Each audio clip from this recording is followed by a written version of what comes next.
Selamat datang di mata kuliah Linguistik Antropologi. Pada hari ini kita akan membahas masalah bahasa dan masyarakat. Tujuan dari kuliah ini adalah agar Anda pada akhir perkuliahan dapat memahami konsep dan hubungan bahasa dan masyarakat, dan Anda diharapkan akan mampu menerapkannya dalam penelitian maupun memahami konsep-konsep yang akan digunakan, baik itu dalam konsep linguistik maupun konsep linguistik antropologi. Kita mulai dari sebuah fenomena yang ada, yang bisa kita perhatikan, yang mencerminkan bahwa ternyata bahasa dipengaruhi oleh hubungan antara masyarakat dan berbagai keragamannya. Yang kita perhatikan pertama adalah sebuah fenomena yang namanya bentuk sapaan, atau dalam bahasa Inggrisnya address form atau form of address. Di sini kita lihat, seandainya seseorang itu dia bernama Iwan Kustiawan, dapat dengan mudah kita bayangkan bahwa dia dapat disapa oleh Iwan saja, ayah, Nawi, pembalikan dari Iwan, kemudian Pak Iwan, dokter, Mr. Kustiawan, atau Pak, Kang, atau Bro saja, kemudian mungkin yang lebih intim, Cin, atau sayang. Nah, fenomena ini sebetulnya bisa memperlihatkan bahwa seseorang akan disapa berdasarkan hubungan dia dengan si pesapanya maupun konteksnya. Jadi pada mata kuliah ini kita akan melihat dua hubungan besar antara bahasa dan masyarakat, yaitu bahasa menurut penggunaannya dan bahasa menurut gunanya, atau language and users and language and uses. Perbedaan-perbedaan yang ada dalam masyarakat kita bisa lihat di sini, bahwa perbedaan yang utamanya adalah perbedaan gender, dan tentu Anda paham bahwa di sini istilah gender digunakan yang membedakan dengan masalah seks, ya. Jadi di sini jenis kelamin, karena gender di sini secara sosiologi dan secara ilmu linguistik itu lebih mengacu pada peran-peran sosial yang dilekatkan pada jenis kelaminnya.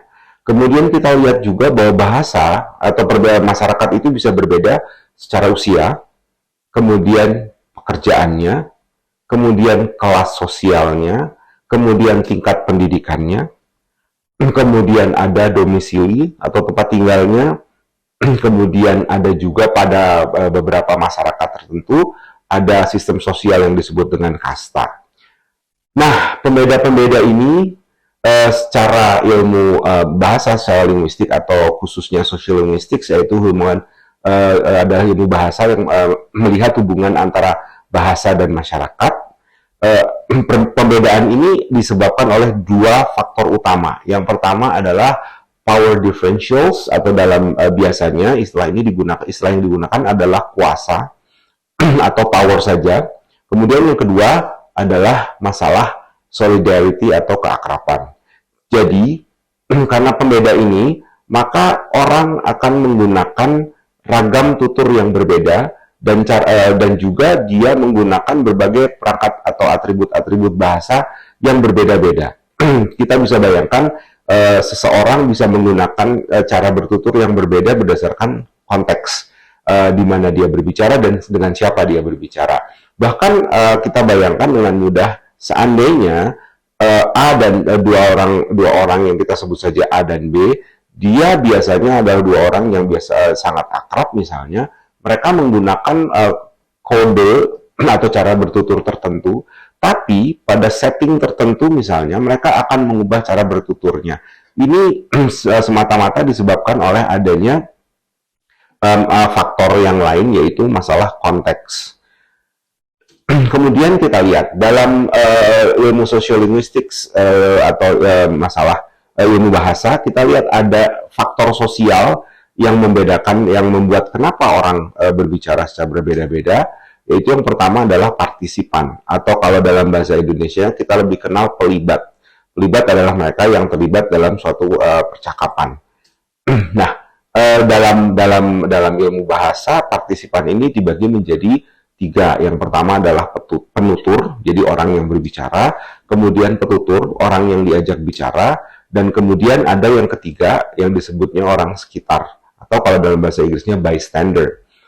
Kenapa orang di sekitar itu mempengaruhi? Jadi menurut penelitian A dan B sedang berbicara, misalkan dalam satu bahasa tertentu yang berbeda, tapi tiba-tiba misalnya ada orang ketiga atau ada orang tertentu, mereka akan merubah cara berbicaranya atau bahkan merubah bahasanya karena adanya orang di sekitar atau bystander.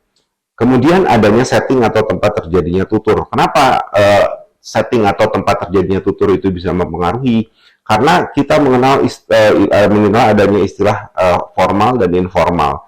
Artinya, misalnya ada dua orang penutur dan petutur saat mereka terlibat dalam sebuah percakapan, mereka akan memperhitungkan faktor tempat terjadinya. Misalkan misalkan mahasiswa pada situasi yang sangat santai, misalnya di luar kampus atau di luar kelas, mereka akan menggunakan berbagai jenis penanda keakraban secara bahasa. Tapi saat katakanlah kuliah berlangsung dan mereka harus berinteraksi, mereka akan menggunakan ragam yang lebih formal atau lebih resmi karena mereka memperhitungkan adanya faktor setting atau konteks. Kemudian ternyata topik tutur juga menurut penelitian mempengaruhi bagaimana cara orang bertutur.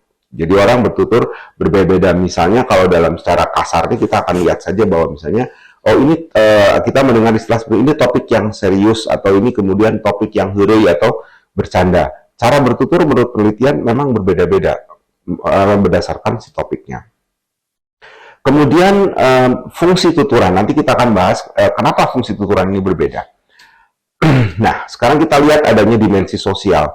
Dimensi sosial itu yang pertama tadi seperti dibahas, kenapa orang bisa bertutur dengan cara yang berbeda, karena adanya skala atau jarak sosial atau solidarity. Jarak sosial ini sebetulnya sesuatu yang sifatnya susah diukur dengan menggunakan angka yang baku ya, karena artinya misalkan ada tiga orang A, B, dan C. Si A merasa dia lebih dekat dengan si B daripada dengan si C. Tapi misalnya si C justru merasa lebih dekat dengan si A daripada dengan si B misalnya. Jadi sesuatu yang bisa sifatnya sangat subjektif. Solidaritas ini memiliki skala, artinya ada yang akrab, intim, atau hanya jauh. Ya, jadi jauh. Nah, misalnya kita lihat di sini ada skala yang dibayangkan yang tentu sifatnya sangat abstrak dan bisa sangat subjektif. Ada yang disebut dengan intim atau dekat, kemudian distant atau jauh. Nah, biasanya mereka yang bertutur dengan memiliki hubungan yang dekat itu disebut dalam ilmu linguistik memiliki high solidarity atau keakraban yang sangat tinggi. Sedangkan kalau mereka yang jauh tidak terlalu mengenal, itu tingkat solidaritas atau tingkat kedekatannya sangat rendah. Makanya disebut dengan low solidarity. Kemudian yang kedua adalah skala status sosial atau kuasa atau power. Di sini skalanya lebih bersifat seperti ini. Jadi ada yang superior dan ada subordinate. Jadi superior itu di atas dan subordinate di bawah. Di sini istilah yang digunakan adalah low status, bawah, kemudian tinggi. Artinya semua orang itu ada antara dua orang pelibat dalam percakapan itu, ada yang memiliki status yang lebih tinggi. Status ini definisinya tentu bisa dari secara pekerjaan, dari segi kuasa yang misalnya kekuatan fisik, kemudian kekayaan, pendidikan, dan sebagainya. Jadi sangat banyak faktor yang terlibat untuk dalam menentukan apakah seseorang itu memiliki keakraban atau kuasa yang berbeda-beda secara ilmu linguistik. Kemudian dalam bertutur, tadi saya sudah membahas bahwa kita lihat ada mahasiswa di luar kelas mungkin akan menggunakan cara bertutur yang sangat dekat, sangat intim, yang mungkin dalam pembicaraannya dia menggunakan cara bertutur yang cenderung ofensif ya, dengan menggunakan umpatan, kemudian menggunakan name calling atau nama-nama yang buruk. Tapi pada satu konteks mereka bisa merubah, para pelibat percakapan itu bisa merubah cara bertuturnya. Kenapa? Karena dalam perubahan ini ada namanya skala formalitas. Skala formalitas itu apakah formal atau non formal atau intim atau casual atau dalam keadaan yang biasa. Nah, skala ini dibayangkan seperti ini. Jadi ada skalanya atas bawah, yaitu sangat resmi, kemudian makin ke bawah dia makin santai atau makin informal atau makin bahkan intim atau casual. Casual kemudian intim. Kemudian ada skala fungsi referensial dan afektif. Kalau kita bicara masalah fungsi referensial dan afektif, kita lihat akar katanya dari referential, reference, acuan, dan affective atau affection atau perasaan. Jadi fungsi referential itu biasanya mengacu pada satu topik, mengacu pada isi. Lebih intinya adalah isi dari percakapan. Sedangkan kalau fungsi afektif itu dia lebih mengacu pada bagaimana meluapkan perasaan. Kita lihat pada fungsi referensial, informasi yang ingin disampaikan itu jauh lebih penting. Sedangkan kalau pada fungsi referensial ini, karena dia pesannya lebih penting, maka segala sesuatu yang sifatnya subjektif biasanya dihilangkan atau diperkecil. Artinya bayangkan misalnya seorang dalam ruang kelas mahasiswa, misalnya si ketua kelas datang untuk menyampaikan pesan yang tadi disampaikan secara lisan oleh dosen. Tentu dalam penyampaian pesannya, karena pesannya lebih penting, si ketua kelas ini dia akan menggunakan ragam yang lebih formal dengan bahasa yang lebih mudah dipahami, yang tidak menimbulkan ambiguitas atau ketaksaan ya, ketaksaan makna. Tapi sebaliknya, apabila fungsinya fungsi afektif, maka kita lihat di situ, apabila fungsinya adalah untuk meluapkan emosi, mungkin isi pesannya tidak sepenting bagaimana dia bisa bercerita. Kita sering mendengar misalnya bukan kasus sebelumnya, kecenderungan bahwa kalau wanita itu memang dia butuh apabila mengalami masalah, dia butuh orang untuk mendengarkan, bukan untuk mendapatkan solusi, tapi minimal ada yang mendengarkan dia curhat, itu selesai. Nah, itu di situ sebetulnya kita lihat bahwa ada fungsi afektif yang digunakan. Kemudian kita akan beralih kepada peristilahan bahasa atau secara linguistik yang digunakan apabila kita menggunakan atau apabila kita membahas masalah linguistik antropologi yang terkait di sini. Yang pertama adalah linguistik repertoire. Linguistik repertoire itu artinya segala jenis perangkat linguistik yang dipergunakan oleh seseorang dalam dia bertutur. Misalnya ada orang yang dia lebih sering menggunakan kata iya kan, misalnya, atau nadanya yang berbeda-beda. Kemudian ada namanya aksen atau accent, itu logat kata lainnya.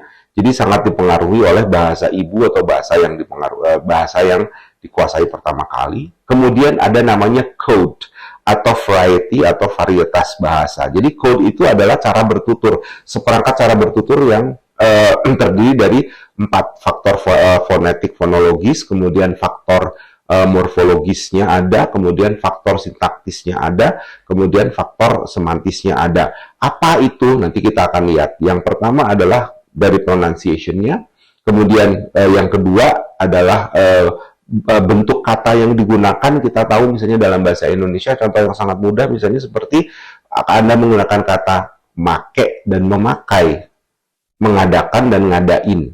Itu bentuk kata ya, morfologi. Kemudian struktur yang panjang, struktur yang pendek. Kemana aja loh? Tadi kemana saja? Itu dipengaruhi oleh konteks. Kemudian ada masalah semantis atau makna. Makna itu tercakup pilihan kata. Jadi misalnya kita menggunakan kata buang air kecil, atau berak, atau pipis. Itu sangat dipengaruhi oleh faktor dimensi sosial. Kemudian adanya dialek. Dialek itu sebetulnya adalah ragam bahasa selain bahasa formal atau bahasa yang resmi, yang tidak terkodifikasi biasanya secara tradisional. Nah, dialek ini biasanya memiliki 4 faktor tadi. Artinya kita bisa bayangkan ada seseorang yang menggunakan bahasa Indonesia dengan dialek Betawi, dengan dialek Sunda. Jadi saya harap Anda paham di situ bahwa ternyata dalam menggunakan bahasa Indonesia, seseorang yang memiliki dialek Sunda akan menggunakan perangkat-perangkat yang ada dalam bahasa Sunda yang dipakai dalam dia berbicara dalam bahasa Indonesia. Kemudian tentu ada konsep yang lebih umum, yang besar, ada bahasa. Nah, seringkali kita menggunakan istilah bahasa ini dengan salah. Ya. Nah, kemudian kita lihat nanti penggunaan bahasa. Penggunaan bahasa ini kita lihat misalnya satu contoh masyarakat di Paraguay, dia menggunakan dapat dari tiap domain atau ranah itu orang menggunakan ada dua bahasa yang utama di sana, bahasa Guarani, bahasa Spanyol. Kita lihat kedua bahasa itu menempati ranah yang berbeda-beda, baik dalam lingkungan keluarga, kemudian persahabatan, agama, pendidikan, dan administrasi atau masalah kependudukan. Kemudian ada masalah kedua-bahasaan atau masalah dua bahasa. Ada istilah namanya diglossia. Bilingualism itu adalah suatu kondisi di mana dalam suatu masyarakat ada dua bahasa dan masing-masing memiliki perannya masing-masing. Jadi tidak saling campur aduk. Sedangkan diglossia itu di kondisi di mana satu bahasa memiliki ragam yang dianggap tinggi baik secara prestise maupun secara kedudukan, dan ada yang dianggap rendah. Jadi contohnya seperti di bahasa Arab. Jadi masyarakat bahasa Arab tidak menggunakan bahasa yang digunakan dalam bahasa Quran. Ya, jadi mereka menggunakan bahasa Arab sehari-hari. Itu namanya biasanya disimbolkan dengan L1 dan L2, maaf, H1 dan H2. Jadi H itu singkatan dari High. Kalau bahasa Al-Quran itu hanya digunakan pada setting misalnya keagamaan, dan yang kedua bahasa Arab sehari-hari. Nah, jadi ada prestise tinggi dan prestise rendah. Jadi ada fungsinya berbeda. Dan tidak ada seorang pun menggunakan bahasa itu pada situasi sehari-hari itu pada kasus diglossia. Kemudian nanti kita akan bicara adanya alih kode. Apa itu alih kode dan campur kode? Kode cara bertutur. Jadi saat misalnya kita berbicara dengan mencampur bahasa, itu kita sebutnya campur kode. Tapi misalnya saya menggunakan bahasa Indonesia dan tiba-tiba beralih ke bahasa Sunda dengan tujuan tertentu, itu artinya saya alih kode.